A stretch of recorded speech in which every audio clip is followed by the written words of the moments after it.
Hello guys, welcome. आज हम 2 अप्रैल का द हिंदू एनालिसिस करेंगे। चलिए स्टार्ट करते हैं। तो यहाँ पर probe of Kapil Mishra in Feb 2020 riots court to police. अब यहाँ पर ये क्या कह रहे हैं? प्रोब करो, किसको प्रोब करो? कपिल मिश्रा को। कपिल मिश्रा कौन है? तो ये हम लिखेंगे प्रोब कपिल मिश्रा। एक मिनट, पूरा इसको मोटा हो गया, ये थोड़ा पतला कर देते हैं इसको। Probe Kapil Mishra in Feb 2020 rights case. अब यहाँ पर प्रोब का मतलब क्या होता है? What is the meaning of the term probe? It is investigation. What is the meaning of the term probe? Investigation. Investigate करो कि क्या कपिल मिश्रा का कोई रोल था फेब 2020 राइट्स में। फेब 2020 राइट्स कहाँ पर हुए? दिल्ली में हुए ये राइट्स। और ये किस चीज से रिलेटेड है? Citizenship amendment act. Citizenship amendment act, जिसके अंदर कहा गया कि जो मुस्लिम्स हैं अफगानिस्तान पाकिस्तान के, उनको, बांग्लादेश के, उनको सिटीजनशिप नहीं दी जाएगी, बट हिंदूज क्रिश्चियंस इन सबको दी जाएगी। ठीक है जी, ये हुआ। प्रोब करेंगे, ठीक है। अब ये थे कौन उस टाइम पे?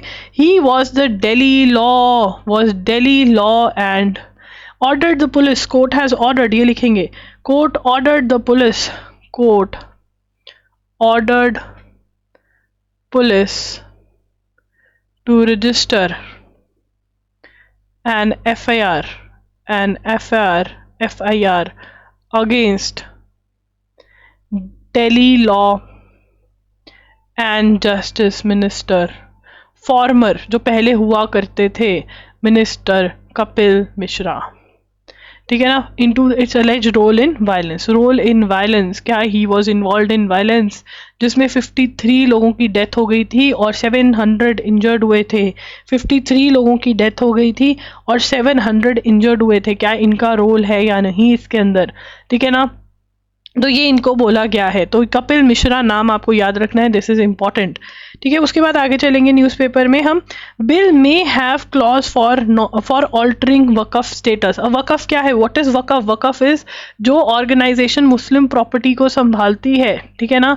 अब वो कह रहे हैं वकफ के अंदर जो है by use, Waqf by use भी है। वकफ बाय यूज मतलब अगर कोई प्रॉपर्टी वकफ यूज कर रहा था, चाहे वो उसके नाम पे है नहीं, बाय यूज भी, क्योंकि मेयर उसने यूज किया, उसके नाम पर जा सकती है। ये दिक्कत आ रही है एक तो वकफ में। और वो कह रहे हैं जो डिस्प्यूटेड प्रॉपर्टीज है, वैसे वकफ की प्रॉपर्टीज एज इट इज रहेंगी लॉ आने के बाद, पर जो डिस्प्यूटेड प्रॉपर्टी है, अनलेस दे आर डिस्प्यूटेड और आर गवर्नमेंट प्रॉपर्टी, अगर वो किसी ने डिस्प्यूट रेज किया हुआ है उसके अगेंस्ट, या फिर वो गवर्नमेंट प्रॉपर्टीज हैं, तब अगर ये दो चीजें नहीं है तो जो वकफ की प्रॉपर्टी है वो वकफ की प्रॉपर्टी ही रहने वाली है। जो वकफ की प्रॉपर्टी है वो वकफ की प्रॉपर्टी ही रहने वाली है। ठीक है जी, बहुत ही बढ़िया। अब आगे चलेंगे। CAG report on pollution flags flaws मतलब इश्यूज, मतलब चीजें सही नहीं है, कुछ गड़बड़ी है। Flaws in AQI data, air quality index.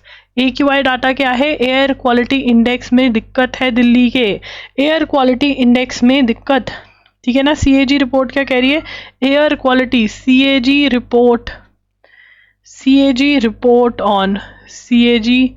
report on pollution flags problem in AQI data in Delhi. मतलब जो एक्चुअल में ये जो है लीड जो होता है, जो कि बहुत हानिकारक होता है, उसका तो हो ही नहीं रहा है, ले ही नहीं रहे। एयर क्वालिटी इंडेक्स में इश्यूज हैं। ठीक है ना? क्या इश्यूज हैं एयर क्वालिटी इंडेक्स में? वो कह रहे हैं the report on prevention to prevent, एक minute,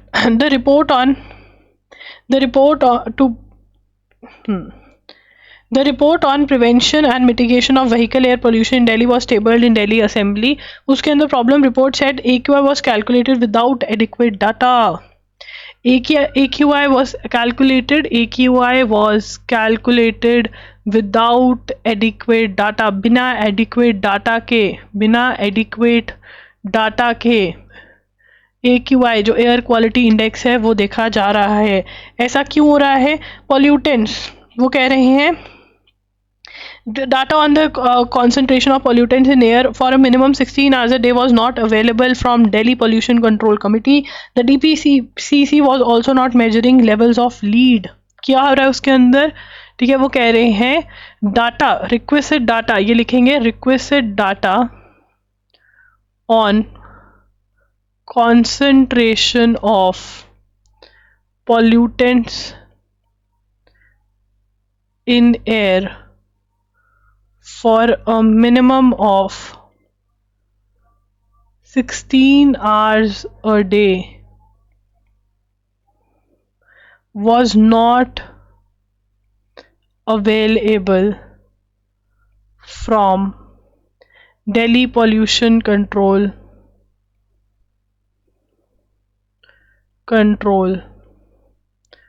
Committee, that is DPCC. ठीक है, और ये was not measuring, और क्या था, not measuring lead levels of lead, जो कि हैवी मेटल है और जो दिल्ली की एयर में है, ठीक है ना, ये मेजर ही नहीं हो रहे थे। मतलब जो AQI था वॉज मच हायर देन जो दिखाया जा रहा था, तो ये तो बहुत ही गलत हो गई। Air quality index, quality of air जितनी ख़राब दिखाई जा रही थी उससे कहीं ज़्यादा ख़राब थी। दिल्ली वालों, तुम्हारी सेहत के साथ खिलवाड़ हो रहा था। कंट्रोलर एंड CAG क्या था, कंट्रोलर एंड ऑडिटर जनरल। ठीक है जी, अब आगे चलेंगे। SC terms bulldozing of 6 houses is in UP unlawful. ये लिखेंगे SC terms bulldozing of 6 houses in UP unlawful. क्या कह रहे हैं कि यूपी में जो बुलडोज किए हाउसेस वो अनलॉफुल था। क्यों अनलॉफुल था? Why? The Supreme Court on Tuesday found action taken by the Prayagraj Development Authority to bulldoze homes of 6 private citizens into rubble inhuman and illegal. वो कहते बहुत ही गलत था ये। हाउस ओनर्स को 10 लाख कॉम्पनसेशन दी जा रही है। क्यों दी जा रही है? The court reminded the authorities that rule of law existed still existed in the country. Shelter was a basic right. तो अब यहाँ पर एंटी इंक्रोचमेंट ड्राइव करी गई, जिसमें 6 लोगों का घर जो था वो गिरा दिया गया प्रयागराज में, ठीक है ना। और कोर्ट ने कहा ये अनलॉफुल है, ये गलत है, ये सही नहीं है, क्योंकि आपने जो उनको ऑर्डर है, नोटिस, ठीक है ना, तो जो नोटिस है, शो कॉज नोटिस, कि भैया आपने इंक्रोचमेंट कर रखी है, 1 minute, show cause notice were not served on the house owners in person or by registered post. तो वो कहते हैं ये गलत था। affixed but only affixed on property but only affixed on property. अब यहाँ पर क्या है, देखिए, इसको समझने की कोशिश करेंगे। अब इंक्रोचमेंट हो रखी है। सबसे पहले what is the meaning of the term encroachment? Encroachment का मतलब क्या होता है? देखिए, इंक्रोचमेंट का मतलब होता है कि सरकारी ज़मीन है, ठीक है ना, सरकारी ज़मीन है और आप उसके ऊपर कुछ बना के बैठे हो, इंक्रोचमेंट हो रखी है, इलीगल है, सही नहीं है। बट अगर आपको लोगों को हटाना है, आपको नोटिस देना पड़ेगा, उनको बताना पड़ेगा, प्रोसीजर फॉलो करना पड़ेगा, ठीक है ना। अगर आपने प्रोसीजर फॉलो नहीं किया तो ये गलत है। यहाँ पर प्रोसीजर फॉलो नहीं किया गया, तो कोर्ट कह रही है कि this is violation of fundamental rights, violation of fundamental right. वो क्या कह रहे हैं? Right to shelter was a basic feature of constitution,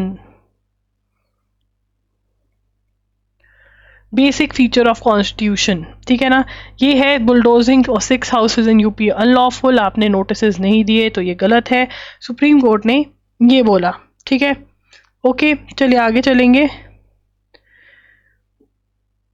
अब ग्रीनलैंड वाला सिचुएशन क्या है? क्या कहता है? USA wants Greenland. USA को क्या चाहिए? लॉलीपॉप? नहीं, USA wants ग्रीनलैंड। क्या चाहिए यूएसए को? हरा लैंड। क्यों चाहिए हरा लैंड? ग्रीनलैंड जो है अभी वो डेनमार्क के अंडर आता है और वैसे कुछ उसके कुछ चीज़ों पे ऑटोनॉमी है, कुछ डिसीजंस वो खुद ले सकता है, बट ग्रीनलैंड वैसे किसके अंडर आता है? डेनमार्क के अंडर आता है। इसको हम पढ़ेंगे, चलिए आइए पढ़ते हैं। वाइस प्रेसिडेंट जेडी वैंस, आपको पता होना चाहिए कि यूएसए के प्रेसिडेंट कौन है? JD Vance. अगर आपके नोट्स में आपने नहीं लिखा हुआ तो लिख लेंगे, वाइस प्रेसिडेंट ऑफ यूएसए कौन है? जेडी वैंस है, ठीक है। Vice President J.D. Vance recent visit to Greenland, where he affirmed United States President Donald Trump's plan to assert control over the Arctic island. ठीक है ना, आर्टिक आइलैंड पे control assert करना चाहते हैं वो, ठीक है ना। Was a blunt demonstration of American history, वो कह रहे हैं कि यार देखो ये ऐसे ही करते हैं, जहाँ पे इनका मन आता है उसमें ले लेते हैं। ग्रीनलैंड के लोकल लीडर्स और दानिश, जो डेनमार्क की गवर्नमेंट होल्ड करती है इसके ऊपर, कुछ डिसीजंस जो है ग्रीनलैंड वाले खुद ले सकते हैं, वैसे मेजरली डेनमार्क के अंडर ही आता है, वो इसको अपोज कर रहे हैं। Mister Vance was inspected the Pitufik space base, formerly Thule Air Base. Mr. Trump declared that US would go as far as it would take to control of Greenland. This was not the first time American administration has attempted to acquire the island. 1867 में भी जब इन्होंने Alaska खरीदा from Russia, US unsuccessful talks with Denmark to buy Greenland. During Second World War, Nazi Germany occupied Denmark. US established military and radio stations in Ireland. In 1946, Washington offered Denmark $100 million for Greenland. इससे पहले भी जब Trump first term में आए थे तब भी उन्होंने ऑफर किया था कि ग्रीनलैंड हमें दे दो, ठीक है ना। तो यहाँ पर ग्रीनलैंड जो है सबसे पहले क्या है? आर्टिक आइलैंड है। What is Greenland? Greenland is an Arctic island. क्या है? Greenland is an Arctic island, ये हमें पता होना चाहिए। एक मिनट, आर्टिक की स्पेलिंग लिख दी मैंने। Greenland is an Arctic island, इतना लिख लिया आपने। ग्रीनलैंड आर्टिक आइलैंड है, ठीक है ना। और आर्टिक आइलैंड है और किसके अंडर आता है? Under Denmark. किसके अंदर आता है? डेनमार्क। इनके पास खुद भी थोड़ी ऑटोनॉमी मतलब इंडिपेंडेंस है कुछ चीज़ों पे, बट वैसे डेनमार्क के अंदर आता है। 1867 में USA purchased Alaska from Russia, offered Denmark to buy Greenland buy करने की बात करी, बट डेनमार्क ने नहीं दिया, ठीक है ना। 1946 में दोबारा से ऑफर किया, अगेन ऑफर्ड कि हमें ग्रीनलैंड खरीदना है, ठीक है। कितने में ऑफर दी थी? $100 मिलियन की ऑफर थी, फिर नहीं लिया डेनमार्क ने। अब दोबारा से, बट अब ये डैनिश कॉलोनी है डेनमार्क, ठीक है। Mid 20th century once a colony, it was formerly, हम यहाँ से ये लेते हैं, हाँ, but the Greenland of today is different from Greenland. It was formally incorporated into the Kingdom of Denmark in 1953. 1979 referendum it gained autonomy. अब यहाँ पर हम डेनमार्क के बारे में लिख लेते हैं, ठीक है ना। अबाउट ग्रीनलैंड, कुछ चीज़ें ग्रीनलैंड के बारे में कि ग्रीनलैंड कैसे किसके अंडर आया, ठीक है। अब ग्रीनलैंड के बारे में, ग्रीनलैंड जो है वंस और डैनिश मतलब डेनमार्क की colony, was formally incorporated into the kingdom of Denmark in 1953। Kingdom of Denmark में कब पार्ट बना? ये 1953 में पार्ट बना किंगडम ऑफ डेनमार्क का। After 1979 referendum it game autonomy. After 1979 referendum it gained autonomy. अब इसका मतलब क्या होता है? दो टर्म्स हैं जिसको हमने समझना है यहाँ पर। एक तो टर्म है ऑटोनॉमी मतलब इंडिपेंडेंस, दूसरा है referendum asking the people what they want, लोगों से ही पूछना कि भैया जी आपको क्या चाहिए। ये रेफरेंडम हुए वहाँ पर, ठीक है। कब हुआ? 1979 में। 1953 में डेनमार्क के किंगडम का पार्ट बना। ये ईयर्स आपको याद रखने हैं, ठीक है ना। बट अब जो डेनमार्क की पॉपुलेशन है वो कतई ना तो यूएसए का पार्ट होना चाहती है और ना ही डेनमार्क का पार्ट होना चाहती है, वो इंडिपेंडेंट होना चाहती है, ठीक है। तो ये सारी स्टोरी है ग्रीनलैंड की, जो कि बहुत देर से चली आ रही है, तो इम्पॉर्टेंट है। 75th एनिवर्सरी आई किसकी? इंडिया और चाइना की। 75th anniversary of establishment of India China diplomatic relations, India और चाइना के डिप्लोमेटिक रिलेशंस को कितने साल हो गए हैं? 75 ईयर्स। और ये कब स्टार्ट हुए थे? अप्रैल फूल वाले दिन, 1 अप्रैल को। कब स्टार्ट हुए थे? 1 अप्रैल को। तभी चाइना और इंडिया अप्रैल फूल ही खेल रहे हैं। कभी लगता है हम दोस्त हैं और फिर पता चलता है नहीं, दोस्त नहीं है। वर्ल्ड इकोनॉमिक फोरम में क्या बात हुई कि सबसे ज़्यादा हमें खतरा किस चीज़ से है? डिस इन्फॉर्मेशन से। जो गलत इन्फॉर्मेशन फैल जाती है, डिस इन्फॉर्मेशन से हमें सबसे ज़्यादा भयंकर वाला हमें खतरा है, डिस इन्फॉर्मेशन से। ठीक है, ये बोल रहे हैं। ठीक है जी, कोई मुझे थीम बता सकता है वर्ल्ड इकोनॉमिक फोरम की? थीम और कहाँ पर हुई थी, लोकेशन? जितने भी बच्चों ने जैन से लेकर मार्च तक रेगुलर देखा है न्यूज़पेपर, उनको पता होगा, कमेंट्स में बता दो। जो नए बच्चे जिन्होंने ज्वाइन किया अप्रैल में, उनको भी पता चल जाएगा। चलिए आगे चलते हैं। Why India needs to clean its air. वो कह रहे हैं कि इंडिया को अपनी एयर साफ़ करने की बहुत ज़्यादा ज़रूरत है। यहाँ पे क्लीन एयर इनिशिएटिव्स जितने भी हमें ये पता चल रहे हैं, क्लीन एयर इनिशिएटिव्स, इसमें हमें आगे रिसर्च करनी पड़ेगी कि किस चीज़ के लिए क्या है। वो आज का आपका होमवर्क है कि आप ये कर आएंगे। ठीक है, सबसे पहले क्या है? एनकैप। एनकैप की फुल फॉर्म लिख लेंगे, National clean air Programme. National clean air Programme, ठीक है ना। उसके बाद भारत 6 और तीसरा है प्रधानमंत्री। क्या आप इसके एम और कब लॉन्च हुआ है ये नोट कर लोगे खुद, या मैं करवाऊँ? उज्ज्वला योजना, इसकी फुल फॉर्म भी याद करनी है और क्या कब हुआ ये भी। ठीक है, and targeted efforts to phase out coal. ठीक है, ये हमें पता ही है। National clean air programme NCAP. चलो मैं तुम्हें लिखवा ही देती हूँ, रुको 2 मिनट तो, और हम लिख लेते हैं ये। इतने ये बताओ कौन से एग्ज़ाम की प्रिपरेशन कर रहा है इन द कमेंट्स। ठीक है, इसलिए हम पेन भी चूज़ कर लेते हैं। चलो पर्पल करते हैं। एनकैप। एनकैप क्या है? Car safety performance assessment programme है एनकैप। ठीक है ना, कार सेफ्टी के लिए ये प्रोग्राम है। ठीक है, एनकैप जो है वो 2019 में लॉन्च हुआ था। लिखेंगे लॉन्च्ड इन 2019 में लॉन्च हुआ था। Improve air quality in 131 non attainment cities across India. किसके लिए है? इम्प्रूव एयर क्वालिटी जहाँ पे बहुत ही बेकार है, इन 131 सिटीज़, जहाँ पर नहीं हो पा रही है अचीव, वहाँ पर इसके लिए NCAP 131 cities as non attainment based cities identified as non attainment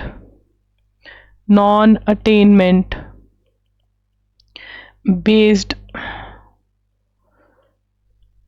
cities. ठीक है जी, उसके बाद आ गया भारत 6 का। ठीक है, नेशनल क्लीन एयर प्रोग्राम हो गया Bharat 6। Emission standards of vehicle लिखेंगे इम्प्लीमेंटेड इन इंडिया फ्रॉम 2020। क्या बात होती है यहाँ पर? Emission standard, stricter emission standards in vehicles, emission standards for vehicles के लिए स्ट्रिक्टर एमिशन स्टैंडर्ड्स। ठीक है जी, उसके बाद प्रधानमंत्री उज्ज्वला योजना। कौन सी योजना है? प्रधानमंत्री उज्ज्वला योजना। तो प्रधानमंत्री उज्ज्वला योजना, ठीक है, प्रधानमंत्री उज्ज्वला योजना जो है वो 2016 में आई थी। ठीक है, एक मिनट रुको। उज्ज्वला योजना लॉन्च इन 2016, एलपीजी सिलेंडर से रिलेटेड है ये। एलपीजी सिलेंडर्स कि एलपीजी सिलेंडर्स देने हैं। ठीक है, यही है ना? यही है, बिलो पॉवर्टी लाइन वालों को एलपीजी सिलेंडर्स देने, एलपीजी कनेक्शंस लिख लो। ठीक है जी, ये हो गए आपके सारे। खुद भी कर लिया करो ये सारी चीज़ें, बट मुझे ही करवानी पड़ती हैं। चलो अब आगे चलेंगे। Xi Jinping call for elephant dragon duet. किसके लिए बोल रहे हैं? Elephant dragon. किसके लिए बोल रहे हैं? Elephant dragon duet. अब ये एलिफेंट ड्रैगन डुएट क्या है? एलिफेंट ये इंडिया को बोलते हैं। एलिफेंट किसको बोलते हैं? इंडिया को। ड्रैगन क्योंकि इनके कल्चर में ड्रैगन बड़े होते हैं, ठीक है ना, तो एलिफेंट ड्रैगन। तो ये चाइना वाले एलिफेंट ड्रैगन डुएट कि हम दोनों एलिफेंट और ड्रैगन है, जिसमें एलिफेंट इंडिया है और ड्रैगन कौन है? चाइना है। Rajya Sabha passes bill for resolving airline lessor disputes. लिखेंगे Rajya Sabha passed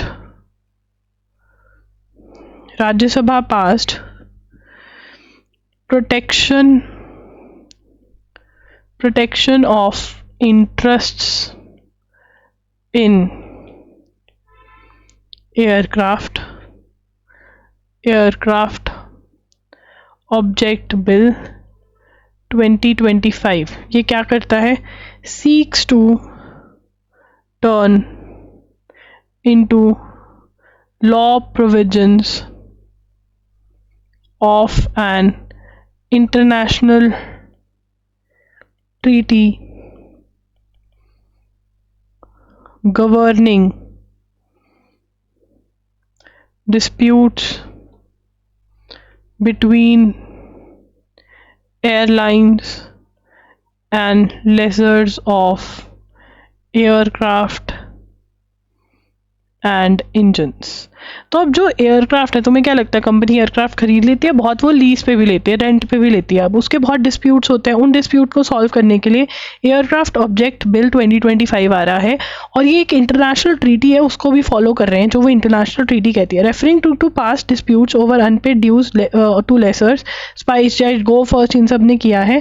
interpreting the Cape Town convention and protocol by courts in the presence of uniform legislation, proposing a road block for lessors. तो अब यहाँ पर ये क्या कह रहे हैं? कौन से कन्वेंशन की बात कर रहे हैं? केप टाउन कन्वेंशन की बात कर रहे हैं। इसको अब ये बहुत इंपॉर्टेंट क्वेश्चन है, कौन से कन्वेंशन को इम्प्लीमेंट करते हुए ये aircraft object bills in protection of interest in aircraft bills, जब में जो एयरलाइन और लेजर है उसका जो इंटरेस्ट है कि उसका रेंट नहीं पे करते, हम तो लुट गए, हम कहाँ से दें, अब देना पड़ेगा रेंट, तो वो कर रहे हैं ये, ठीक है। तो ये भी इंपॉर्टेंट क्वेश्चन है, अलग सा क्वेश्चन है, डिफिकल्ट उसमें मार्क होगा बट आपको आता होगा। 90th एनिवर्सरी सेलिब्रेट करिए आरबीआई ने। Democrat sue Trump over election system overall. Election system changes लेकर आना चाहते हैं ट्रम्प, इलेक्शन सिस्टम चेंजेस, ठीक है ना। Trump to bring in election system